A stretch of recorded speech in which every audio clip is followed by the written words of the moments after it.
जय Hind everyone. Complex का पहला लेक्चर आप कर चुके हो जिसमें आप बेसिक चीजें कॉम्प्लेक्स के बारे में जान चुके हो। सबसे पहली चीज तो यही है कि किसी भी कॉम्प्लेक्स नंबर को मैं रिप्रेजेंट करता हूँ z से और इसको मैं दिखाता हूँ x प्लस आयोटा y से, जहां पर x और y जो होते हैं ये आपके रियल नंबर्स होते हैं। मतलब अगर मेरे सामने कोई भी एक मुझसे बोले कि कोई भी एक कॉम्प्लेक्स नंबर डिफाइन करो, तो मैं कैसे डिफाइन करूंगा? x प्लस आयोटा y से। इस आयोटा के बारे में आप जानकारी अच्छे से ले चुके हो। जो बिना आयोटा वाला पार्ट होता है इसको हम बोलते हैं रियल पार्ट ऑफ z, और जो आयोटा वाला पार्ट होता है इसको हम बोलते हैं इमेजिनरी पार्ट ऑफ z। है ना, हमने ये भी डिस्कस किया था कि किसी भी कॉम्प्लेक्स नंबर को हम एक्स वाई प्लेन में रिप्रेजेंट कर सकते हैं, और इस एक्स वाई प्लेन को हमने नाम दिया था दिस इज आर्गन प्लेन। है ना, दिस इज आर्गन प्लेन, ये हमने इसको नाम दिया था। हमने कहा था आज से हमारे लिए जो एक्स एक्सिस है दिस इज रियल एक्सिस। ये कैसी एक्सिस होगी? रियल एक्सिस होगी, और इसी को मैं रियल पार्ट ऑफ z कहूंगा। और ये जो मेरे पास y एक्सिस है इसको मैं इमेजिनरी पार्ट ऑफ z कहूंगा। दैट मीन्स ये जो x और y है ये कहाँ कहाँ से आएंगे? ये यहाँ इस x एक्सिस से और इस y एक्सिस से आएंगे। फिर हमने हर एक कॉम्प्लेक्स नंबर को रिप्रेजेंट करना सीखा था इस आर्गन प्लेन के अंदर। तो जितनी हमने चीजें पढ़ी हैं उनसे रिलेटेड कुछ क्वेश्चंस करते हैं, एंड देन आज पढ़ेंगे हम कॉन्जुगेट किसी भी कॉम्प्लेक्स नंबर का। सबसे पहला क्वेश्चन हमारे सामने कह रहा है कि sine inverse z minus one upon iota where z is non real can be the angle of the triangle. वो क्या कह रहा है कि हम एक चीज जानते हैं, हम ये जानते हैं, हमने अभी तक जितने भी एंगल्स पढ़े हैं किसी भी ट्राइंगल्स के वो कैसे मेजरमेंट में पढ़े? 60 डिग्री, 40 डिग्री। आपने कभी भी कॉम्प्लेक्स में आयोटा में कभी कोई एंगल नहीं पढ़ा होगा ना, है ना। हमने हमेशा ऐसे ही पढ़ा है कि ये 60 डिग्री है, ये सपोज 40 डिग्री है, तो ये 80 डिग्री है, ऐसे ही एंगल्स पढ़े हमने। तो ये कह रहा है कि ये जो कॉम्प्लेक्स दिया हुआ है sign inverse z minus one upon iota, तो ये जो z minus one upon iota है ये कब किसी ट्राइंगल का एंगल बनेगा? ये जो z minus one upon iota है हमें इस पर काम करना है सारा। ठीक, तो सबसे पहली बात आपको ये चीज पता होगी कि अगर मेरे पास साइन इनवर्स x लिखा हुआ है तो ये जो x की रेंज है ना, ये आप इनवर्स ट्रिग्नोमेट्री में पढ़ते हो, ये जो x की रेंज है ये -1 और 1 के बीच में होती है, मतलब इससे बड़ी नहीं हो सकती। तो सबसे पहली बात, इस z minus one upon iota मतलब ये जो एंगल है इसको अगर ट्राइंगल का एंगल बनना है तो सबसे पहली बात तो यही है कि z minus one upon iota को 1 और -1 के बीच होना पड़ेगा, सबसे पहली बात।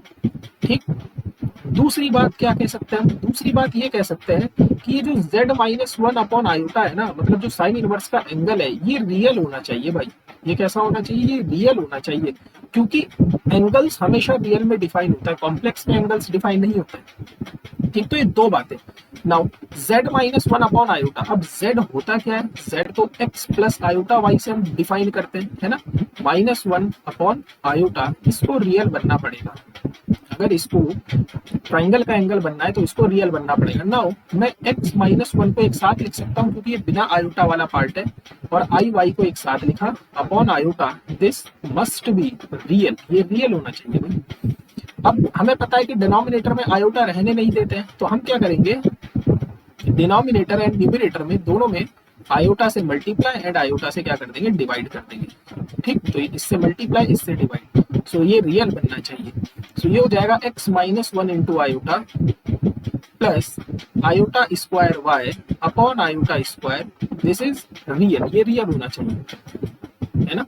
अच्छा, इसका मतलब ये हुआ कि x minus one into iota, ये आपको चीजें ऐसे क्वेश्चंस एग्जाम में बनते हैं क्योंकि ये कॉन्सेप्चुअल बेस्ड है। ठीक, now I square is -1 upon, और नीचे भी आई स्क्वायर इज -1, ये रियल बनना चाहिए, है ना। दैट मीन्स अगर मैं -1 से ऊपर मल्टीप्लाई करवा दूं तो मुझे कुछ ऐसा दिखेगा, है ना, दिस इज रियल। अब आप खुद बताओ कि ये जो कॉम्प्लेक्स नंबर है कब रियल होगा? ये रियल एक ही शर्त पर होगा जब इसमें आयोटा वाला पार्ट नहीं होगा। अब आयोटा वाला पार्ट ना होने के लिए x को 1 बनना पड़ेगा, है ना, यही बात है ना, x को 1 बनना पड़ेगा। लेकिन x होता क्या है? आपने z किसे अज्यूम किया है? आपने z अज्यूम किया है x प्लस आयोटा y को, जहां पर x आपको बताता है real part of complex number. इसका मतलब जो रियल पार्ट है कॉम्प्लेक्स नंबर का वो 1 होना चाहिए, सबसे पहली बात। ठीक, तो अगर आपको z minus one upon iota को साइन इनवर्स का एंगल बनाना है तो उसके लिए जो रियल पार्ट है z का, मतलब ये जो x है ये 1 ही होना चाहिए, 1 के अलावा और कुछ नहीं होना चाहिए। नाउ अब इस y के बारे में हम क्या कहेंगे? अच्छा, y के बारे में इंफॉर्मेशन ये देगा मुझे, -1 is less than equal to z -1 upon iota को आपने सॉल्व किया है, कहां तक सॉल्व किया है? यहां तक सॉल्व किया है, y minus x -1 into iota and this is less than equals to 1। Now x तो 1 है ना, x तो क्या है, परमानेंटली 1 है, दैट मींस y की वैल्यू -1 और 1 के बीच होनी चाहिए। मतलब y है क्या? y है imaginary part of z, this is less than equal to 1। इसका मतलब जो z -1 अपॉन आयोटा आपको दिया है, ये साइन इनवर्स का एंगल एक ही शर्त पर बनेगा जब उसका इमेजिनरी पार्ट, मतलब जो y है वो -1 और 1 के बीच से है, और जो रियल पार्ट मतलब जो x है वो परमानेंटली 1 होना चाहिए। ठीक, होप आपको समझ में आया होगा। तो फुल्ली कॉन्सेप्चुअल चीज है। देखो इस टाइप के क्वेश्चंस आपके एग्जाम में बनते हैं, डेफिनेटली बनते हैं। क्वेश्चन आपसे क्या कह रहा है कि अगर √3 plus iota is a plus I B into C plus I D and B D is less than A C, then what is the value of tan inverse this plus tan inverse this. अच्छा, मुझे एक चीज पता है कि tan inverse a plus tan inverse b का formula क्या होता है। So this is tan inverse, दोनों एंगल्स को ऐड करना, यानी b plus a plus b by C upon 1 minus दोनों एंगल्स का multiplication b by a into d by c, है ना। तो अगर मैं इसको सॉल्व करूंगा, दोनों ऊपर भी, न्यूमरेटर में भी और डिनोमिनेटर में भी एलसीएम लेता हूं, तो मुझे मिलेगा bc प्लस ad और अपॉन में ac माइनस bd, है ना। इसको प्रॉपरली सॉल्व कर सकते हो एलसीएम लेके, तो ac से ac कैंसिल आउट हो जाएगा, तो आपको कुछ ऐसा दिखेगा। नाउ इसकी वैल्यू एक ही शर्त पर फाइंड कर सकते हैं, जब हमें BC प्लस AD और AC माइनस BD बताओ। तो उसके लिए उसने हमें एक और डेटा दिया है, उसने कहा है कि square root of 3 plus iota equals to, इसके ब्रैकेट खोल देते हैं हम, तो ये मुझे मिलेगा AC plus AID plus IBC और प्लस I स्क्वायर BD। ठीक, इसका मतलब square root of 3 plus iota equals to AC। Now I square -1 होता है, तो इसको मैं ऐसे लिख सकता हूँ माइनस BD। अब आपको ये चीज समझ में आ गई होगी कि मैं बिना आयोटा वाला पार्ट एक साथ लिखूंगा और आयोटा वाला पार्ट एक साथ लिखूंगा, है ना।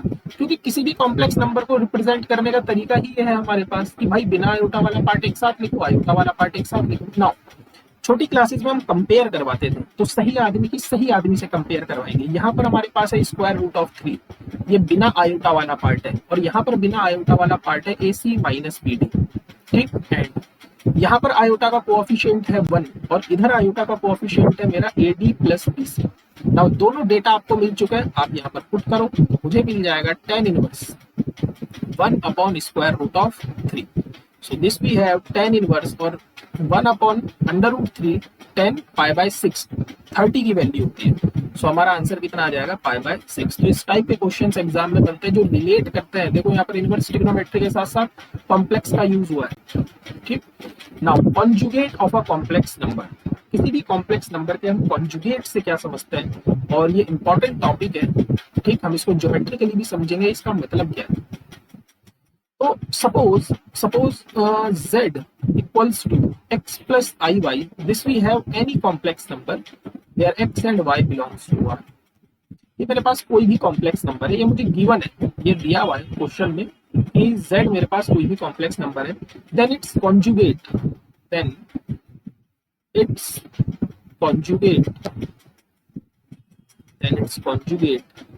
is denoted by, इसका कॉन्जुगेट मैं कैसे डिनोट करूंगा, z बार से। ठीक, इसको पढ़ेंगे भी ऐसी z बार। ठीक, and it is defined as देखो मैथमेटिक्स में डिफाइंड को कैसे डिनोट करते हैं, z बार, और डिफाइंड के लिए 2 डॉट लगा के ऐसे एरो। इसका सेंस क्या है, इसका मतलब यह है कि z बार को आप डिफाइन करने जा रहे हो, तो आपको क्या करना है, आयोटा का साइन चेंज कर देना है। सिंपली आपको क्या करना है, आयोटा का साइन चेंज कर देना है, तो आपको कॉम्प्लेक्स नंबर का कॉन्जुगेट मिल जाएगा। फॉर एग्जांपल, अगर z मेरे पास एक कॉम्प्लेक्स नंबर है 1/2 प्लस का आयोटा √3/2, देन z बार क्या होगा, आयोटा का साइन चेंज माइनस का आयोटा √3/2, तो ये z बार। ठीक, अगेन एक दूसरा एग्जांपल भी ले सकते हो आप कि अगर z आपके पास सपोज 1 है, तो इसका कॉन्जुगेट क्या होगा, तो आप कहोगे सर यहाँ तो आयोटा है ही नहीं। बिल्कुल सही बात है, तो इसका बार इसी के बराबर हो जाएगा। ठीक है। जैसे z आपके पास एक कॉम्प्लेक्स नंबर है 1 माइनस आयोटा, तो इसका z बार कितना हो जाएगा 1 प्लस आयोटा। ठीक, तो सिंपली आपको क्या करना है, अगर आयोटा का पार्ट दिख रहा है आपको तो उसके कॉन्जुगेट में आपको आयोटा का साइन चेंज कर देना है, तो आपको कॉन्जुगेट मिल जाएगा। नाउ इसका रिप्रेजेंटेशन क्या है, इसका मतलब क्या है, कॉन्जुगेट है क्या, एक्चुअल में दिखेगा कैसा, चमकेगा कैसा, तो इस चीज को समझते हैं। सपोज यहाँ पर मेरे पास एक कॉम्प्लेक्स नंबर है, देखो यहाँ पर एक्स भी रियल पार्ट भी पॉजिटिव है एंड इमेजिनरी पार्ट भी पॉजिटिव है। तो लेट्स से कि ये पॉइंट मेरा 1,0 है और लेट्स से ये पॉइंट मेरा 0,1 है, तो आपको पता है ये पॉइंट मेरा 1,1 होगा, और इसी कॉम्प्लेक्स नंबर को मैं कैसे लिखकर दिखाऊंगा 1 प्लस आयोटा, है ना। ये सब हम फर्स्ट लेक्चर में सीख सकते हैं। नाउ अगर मुझे इसका कॉन्जुगेट डिफाइन करना है तो z बार होगा क्या, दिस इज 1 माइनस आयोटा, और अगर इसको मैं आर्गेंड प्लेन में डिनोट करूंगा तो this is nothing but 1 comma -1, यानी x एक्सिस पर तो 1 ही है, लेकिन y एक्सिस पर अब की बार ये -1 हो गया है ना, 0 कॉमा -1। तो ये जो पॉइंट है मेरा, दिस पॉइंट इज 1 कॉमा -1। तो बेसिकली हम कर क्या रहे हैं कि ये मेरे पास एक कॉम्प्लेक्स नंबर था, इसका जो कॉन्जुगेट है वो एक्स एक्सिस के अलोंग मिरर इमेज है ना, क्योंकि जितनी डिस्टेंस पर ये पॉइंट है उतनी ही सेम डिस्टेंस पर ये वाला पॉइंट है। ठीक, तो ये कॉन्जुगेट है। ठीक, समझ में आई आपको कोई बात। अब जरा इसके बारे में थोड़ी बहुत प्रॉपर्टीज पढ़ लेते हैं। प्रॉपर्टीज को क्या है, हालांकि आपको रटनी नहीं है प्रॉपर्टी। ठीक, तो सबसे पहला पॉइंट तो यही है कि अगर z आपके पास सपोज लेट से कोई भी कॉम्प्लेक्स नंबर है x plus I Y, where x and y belongs to r, तो let us define its conjugate x minus iota y, है ना, बिल्कुल। अच्छा, अगर मैं इसका दोबारा से कॉन्जुगेट डिफाइन कर दूं तो z बार का बार, तो ये क्या दिखेगा, तो आप कहोगे सर आयोटा का फिर से साइन चेंज कर दूं x प्लस आई वाई, और ये जो x प्लस आई वाई है ये z के ही बराबर है। तो सबसे पहली बात तो ये है कि z बार का बार मतलब अगर आपने किसी भी कॉम्प्लेक्स नंबर का 2 बार कॉन्जुगेट करा तो वो आपको वापस से वही कॉम्प्लेक्स नंबर उठाकर दे देगा।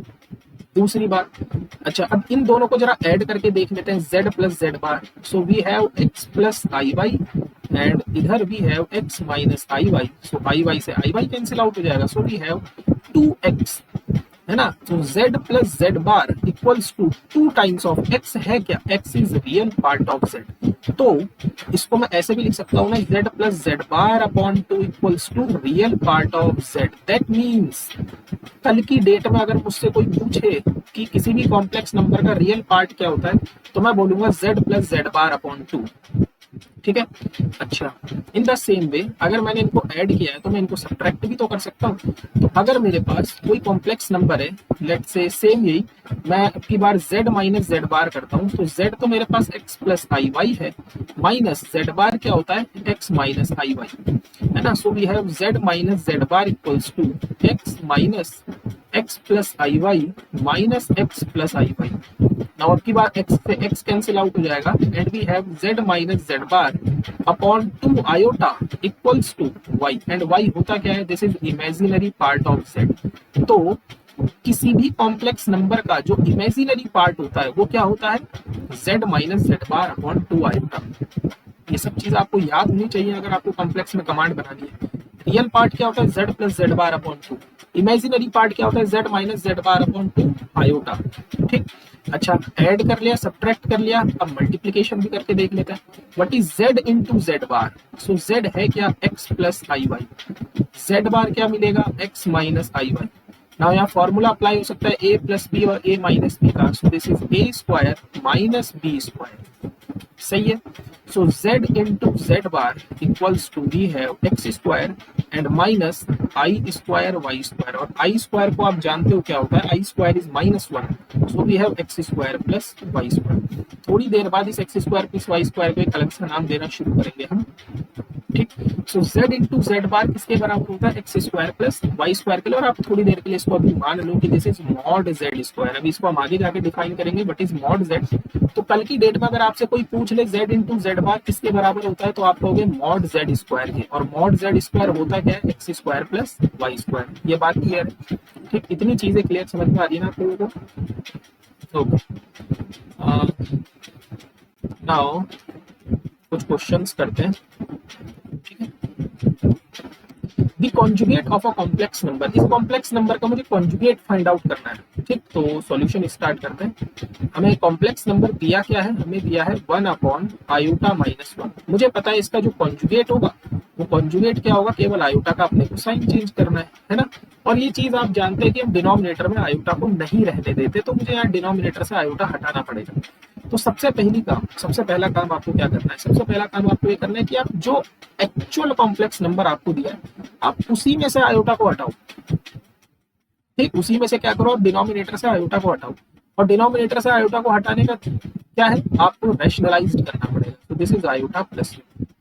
आप वैसे भी कर सकते हो, नो इशू, आपकी जैसे इच्छा है वैसे कर सकते हो। Now we have a minus b and a plus b is a square, तो a square minus b square, a minus 1, तो we have iota plus 1 upon i square is -1 and -2 हो जाएगा, -1 तो जो आपका कॉम्प्लेक्स नंबर है वो क्या है, 1/2 आयोटा प्लस 1। तो इसका जो कॉन्जुगेट होगा z बार वो क्या होगा, आपको केवल आयोटा पर नजर रखनी है। सो माइनस का आयोटा प्लस 1, केवल आयोटा का साइन चेंज करना है, तो ये आपका क्या मिल जाएगा, कॉन्जुगेट मिल जाएगा। अच्छा, एक और इम्पोर्टेंट पॉइंट, लेट्स से कि जो आपका कॉम्प्लेक्स नंबर है ना वो आपका z बार के बराबर हो गया। ठीक, ऐसा हम अज्यूम कर लेते हैं कि कोई भी कॉम्प्लेक्स नंबर और उसका कॉन्जुगेट आपस में बराबर हो गए। ऐसा कब पॉसिबल होगा, ठीक, आपको पता है z मेरा x प्लस आई वाई होता है और z बार मेरा x माइनस आई वाई होता है। बिल्कुल सही बात है ना। तो यहाँ x से x कैंसिल आउट हो जाएगा। So we have I Y plus I Y equals to 0।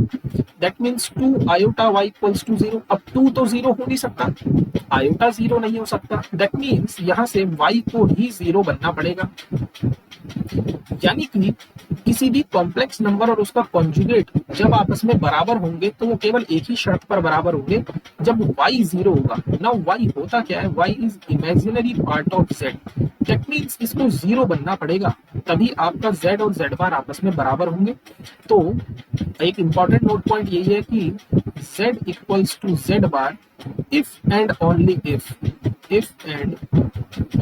if imaginary part of z is identically 0 बन जाए। इसका मतलब जो कॉम्प्लेक्स नंबर है वो आपको कैसा दिखेगा, केवल x दिखेगा। x क्या है, x is real number. That means जितने भी रियल नंबर हैं उनका कॉन्जुगेट उसी के बराबर होता है। चेक कर लो, 1 का कॉन्जुगेट किसके बराबर होगा, 1 के ही बराबर होगा, क्योंकि इसमें आयोटा की टर्म ही नहीं है। क्लियर है ये बात। एक लास्ट क्वेश्चन और करते हैं। ठीक, ये थोड़ा लेंथी है लेकिन इंपॉर्टेंट है, आपको चीजें और अच्छे से समझ में आएंगी। इसके बाद आई थिंक मॉड्यूलस है, तो मॉड्यूलस का लेक्चर नहीं, अभी इसको और करेंगे। देन इसके बाद है ना मॉड्यूलस, तो 2 क्वेश्चन है, इन दोनों क्वेश्चन पर डील करते हैं। ठीक, तो मैं इस क्वेश्चन का आपको हिंट दे देता हूँ, अदरवाइज लेक्चर काफी लंबा सा चला जाएगा। यहाँ आपको सिंपली एक काम करना है, आपको सॉल्यूशन आपको करना क्या है, आपको ऐसा ज्यूम करना है z equal to X plus iota Y है। आपको यहाँ पर x plus iota Y put करना है। चलो करते हैं, थोड़ा बहुत कर देते हैं। So we have imaginary, I M का मतलब इमेजिनरी पार्ट किसका, ये जो अंदर गिवन है। तो we have x plus iota Y -1 upon 2 times of x plus iota Y and plus 1। ये हमें किसके इक्वल दिया है, -4। तो आप क्या करो, इसको सॉल्व करो। इसको सॉल्व करने के बाद इसका इमेजिनरी पार्ट उठा के मुझे -4 के बराबर रखना है। So we have imaginary part of, इसको मैं ऐसे लिख सकता हूँ x -1 plus iota Y upon, है ना, क्योंकि यही चीज हम करते हुए आ रहे हैं। हम क्या कर रहे हैं, रियल पार्ट को एक साथ रख दे रहे हैं और इमेजिनरी पार्ट को एक साथ रख दे रहे हैं। अब यहाँ से आपको होमवर्क करना है, आपको क्या करना है, सबसे पहले इसको रैशनलाइज्ड करना है। क्या करना है, रैशनलाइज्ड करना है। डिनोमिनेटर से आयोटा को हटाना है। देन आपको जो इमेजिनरी पार्ट है, इमेजिनरी पार्ट मतलब जो आयोटा का कोएफिशिएंट होगा उसको -4 के बराबर पुट कर देना है। और आपको चेक करना है कि फिर लोकस क्या मिलेगा। लोकस मतलब जो इक्वेशन आपको मिलेगी वो इक्वेशन आपको कैसी मिलेगी। पहला ऑप्शन आपका है कि आपको सर्कल मिलेगा, दूसरा ऑप्शन है आपको इलिप्स मिलेगा। इस टाइप के क्वेश्चंस बनते हैं कनेक्ट करने वाले। पैराबोला मिलेगा, है ना, और डी पार्ट आपका लेट से स्ट्रेट लाइन मिलेगी, स्ट्रेट लाइन। ठीक, तो आपको सिंपली समझ में आ गया क्या करना है, आपको इसको रैशनलाइज करना है। रैशनलाइज करने के बाद जो भी आयोटा का पार्ट आएगा उसको उठाकर -4 के बराबर पुट कर देना है। और एक्स और वाई में आपको एक इक्वेशन देखने के लिए मिलेगी, उस इक्वेशन को आपको सिंपली सॉल्व करना है। ठीक, तो एक लास्ट क्वेश्चन हम ये करते हैं, इंपॉर्टेंट है और एक आध बार आपके एग्जाम में डिफेंस में पूछा हुआ भी है कि कह रहा है कि the number of solution of the equation z square plus z conjugate equal to 0, इसके कितने सॉल्यूशन आएंगे। तो एक काम करते हैं, z होता क्या है हमारा, z is x plus iota y, इसका square plus z bar is x minus iota y equals to 0। यहाँ क्या मिल जाएगा, a square plus b square plus 2 iota x y plus x minus iota y equals to 0। ठीक है, so we have x square और i square कितना होता है -1 minus y square plus x और ले लेते हैं एक साथ, ये बिना आयोटा वाला पार्ट उठा लिया, प्लस आयोटा को कॉमन ले लेते हैं, वी हैव 2xy एंड यहाँ पर मुझे मिल जाएगा -y इक्वल्स टू 0। नाउ इस 0 को मैं ऐसे भी तो लिख सकता हूँ 0 प्लस का 0 आयोटा, है ना। भाई कॉम्प्लेक्स नंबर कैसा है मेरा, 0 प्लस 0 आयोटा, क्या ये कॉम्प्लेक्स नंबर नहीं है, बिल्कुल है ना। ऐसा क्यों लिखा, क्योंकि मैं रियल पार्ट को, ये बिना आयोटा वाला पार्ट है, इसको इसके साथ कंपेयर करवाएंगे। So we have x square minus y square plus x equals to 0 and iota का कोएफिशिएंट क्या है इधर 2xy माइनस वाई, इसको आयोटा का कोएफिशिएंट क्या है इधर 0। नाउ यहाँ से अगर मैं y को कॉमन उठाता हूँ तो we have 2x minus 1 equal to 0।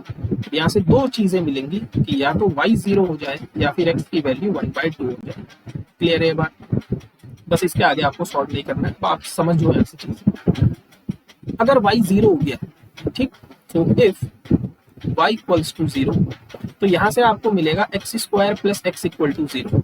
ये एक क्वाड्रेटिक इक्वेशन है, यहाँ पर इसके आपको दो रूट मिलेंगे, let's say alpha 1 and alpha 2। तो जो आपके पॉइंट निकलेंगे कैसे मिलेंगे, alpha 1 0 and alpha 2 0, x y x y. थोड़ी देर के लिए लेट्स से कि x की वैल्यू 1/2 हो गई ना, लेट x इक्वल्स टू 1/2। अगर x मेरा 1/2 हो गया तो इस इक्वेशन से आपको क्या मिलेगा, 1/4 minus y square plus 1/2 equals to 0। Again ये क्वाड्रेटिक इक्वेशन है, तो यहाँ से आपको y के दो वैल्यूज मिलेंगी, β1 एंड β2। तो अब की बार जो आपको रूट मिलेगा वो मिलेगा 1/2 β1 एंड 1/2 β2। तो आप सोच यही तो पूछा है कितने नंबर ऑफ सॉल्यूशन है, उसने ये थोड़ी पूछा कि सॉल्यूशंस बताओ क्या क्या है। तो दो सॉल्यूशंस यहाँ से मिले और दो सॉल्यूशंस यहाँ से मिले, तो टोटल नंबर ऑफ सॉल्यूशंस कितने हैं मेरे पास, 4 टोटल नंबर ऑफ सॉल्यूशन। तो नेक्स्ट लेक्चर में हम मिलेंगे modulus of a complex number के साथ। वीडियो अच्छा लगा वीडियो को लाइक करना, शेयर करना। मिलते हैं नेक्स्ट सेशन में एंड हैप्पी दिवाली सभी को। जय हिंद, जय भारत।